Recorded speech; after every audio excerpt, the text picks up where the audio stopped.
धर्मांतरण एक राष्ट्रीय समस्या है। बंगाल में भी हो रहा है, गुजरात में भी हो रहा है, हिमाचल में भी हो रहा है, पंजाब में भी हो रहा है, यूपी बिहार में तो पहले से हो ही रहा है। नॉर्थ ईस्ट में तो पहले एकदम कंप्लीट खत्म हो चुका है, हिंदू वहां खत्म हो चुके हैं। इसलिए इसके लिए केंद्रीय स्तर पे कानून बनाना बहुत जरूरी है। मैंने धर्मांतरण के खिलाफ सुप्रीम कोर्ट में पीआईएल फाइल किया और सुप्रीम कोर्ट ने सुनवाई के दौरान केंद्र सरकार से कहा कि धर्मांतरण राष्ट्र के लिए बहुत बड़ा खतरा है।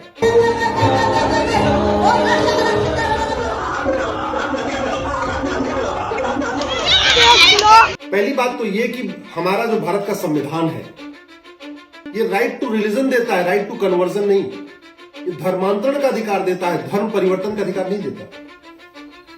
ये रीतियों का अधिकार देता है, कुरीतियों को नहीं। ये प्रथा का अधिकार देता है, कुप्रथा का नहीं। ये धर्म पालन का अधिकार देता है, धर्मांतरण का नहीं। तो धर्मांतरण अपने आप में एक अपराध है। भारत में लगातार बढ़ रहे धर्मांतरण के मामलों को देखते हुए सुप्रीम कोर्ट भी हैरान और परेशान है। सुप्रीम कोर्ट ने चिंता जाहिर की और कहा कि जबरन धर्मांतरण देश की सुरक्षा के लिए खतरा है। सुप्रीम कोर्ट ने कहा कि सभी को धर्म की आजादी है, लेकिन जबरन धर्म परिवर्तन की नहीं। सुप्रीम कोर्ट ने जबरन धर्मांतरण के खिलाफ दायर एक याचिका पर सुनवाई करते हुए ये टिप्पणी की है। साम दाम दंड भेद द्वारा धर्मांतरण राष्ट्र के लिए नहीं खतरा है, बल्कि जो फ्रीडम ऑफ रिलीजन, जो लोगों को धार्मिक स्वतंत्रता मिली हुई है, उसके लिए भी बहुत बड़ा खतरा है। ये छोटी मोटी टिप्पणी नहीं माननीय सुप्रीम कोर्ट की, बहुत गंभीर टिप्पणी है। और माननीय सुप्रीम कोर्ट ने कहा है केंद्र सरकार से कि आप इसमें क्यों नहीं हस्तक्षेप करते हैं, आपने धर्मांतरण को राज्यों के भरोसे क्यों छोड़ रखा है। सुनवाई के दौरान सुप्रीम कोर्ट ने कहा कि जबरन धर्मांतरण बहुत ही गंभीर मामला है। इसके साथ ही कोर्ट ने इसे देश की सुरक्षा के लिए खतरा बताया है। सुप्रीम कोर्ट ने केंद्र से इस समस्या को रोकने के लिए गंभीर प्रयास करने को कहा। मेरा यह कहना था कि धर्मांतरण एक राष्ट्रीय समस्या है, पूरे देश में हो रहा है। कानून अलग अलग है, कहीं कमजोर कानून है, कहीं कठोर कानून है, लेकिन किसी भी कानून में प्रॉपर्टी जब्त करने का अधिकार नहीं है, जबकि यह पूरा का पूरा धर्मांतरण विदेशी फंडिंग से चल रहा है। खाड़ी देशों से हवाला के जरिए पैसा आ रहा है, पश्चिम देशों से एफसीआरए के जरिए पैसा आ रहा है। तो अल्टीमेटली जो पूरा धर्मांतरण का नेक्सस चल रहा है, चाहे वो जिहादियों के द्वारा चल रहा है या चाहे मिशनरियों के द्वारा चल रहा है, चाहे मुस्लिम बनाया जा रहा है हिंदुओं को या ईसाई बनाया जा रहा है, ये फ्री में नहीं हो रहा है। ये पूरा का पूरा विदेशी फंडिंग के सहारे चल रहा है, काला धन के सहारे चल रहा है, हवाला के जरिए चल रहा है, एफसीआरए के जरिए चल रहा है। और एफसीआरए ये भी सेंट्रल एक्ट है, हवाला का कानून ये भी सेंट्रल एक्ट है। और धर्मांतरण चूंकि राष्ट्रीय समस्या है, इसलिए इसके खिलाफ एक कठोर कानून सेंट्रल लेवल पे बनना चाहिए। इसलिए कल जब माननीय सुप्रीम कोर्ट ने सॉलिसिटर जनरल को बुलाया और उनको कहा कि ये मामला बहुत गंभीर है, आप इसमें इंटरफेयर करिए, केंद्र सरकार को इसमें इंटरफेयर करना चाहिए। फिर सॉलिसिटर जनरल ने कहा कि ठीक, हम एक सप्ताह के अंदर अपना स्टैंड क्लियर करेंगे, अपना जवाब दाखिल करेंगे और अब दोबारा फिर से 2 सप्ताह के बाद दोबारा सुनवाई होगी। 28 नवंबर को फिर सुनवाई होगी।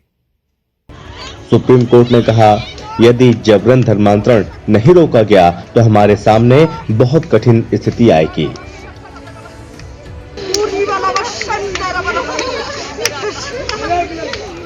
न्यायमूर्ति एमआर शाह और न्यायमूर्ति हिमा कोहली की पीठ ने भारत सरकार से कहा कि वो इस मामले में 22 नवंबर के भीतर जवाबी हलफनामा दाखिल कर अपना रुख स्पष्ट करें।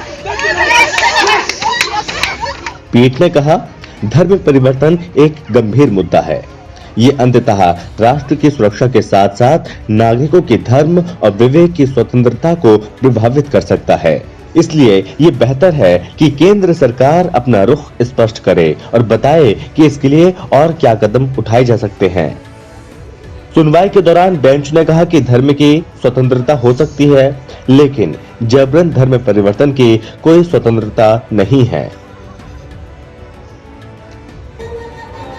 पीठ ने कहा कि सरकार ने कौन से कदम उठाए हैं ये बताइए, नहीं तो ये बहुत मुश्किल हो जाएगा। अपना रुख बिल्कुल स्पष्ट करें कि आप क्या कार्रवाई करने का प्रस्ताव रखते हैं। संविधान के अंतर्गत धर्मांतरण कानूनी है, लेकिन जबरन धर्मांतरण कानूनी नहीं है। संघ की ओर से पेश सॉलिसिटर जनरल तुषार मेहता ने पीठ को अवगत कराया। इस संबंध में विशेष रूप से मध्य प्रदेश और उड़ीसा में कानून है।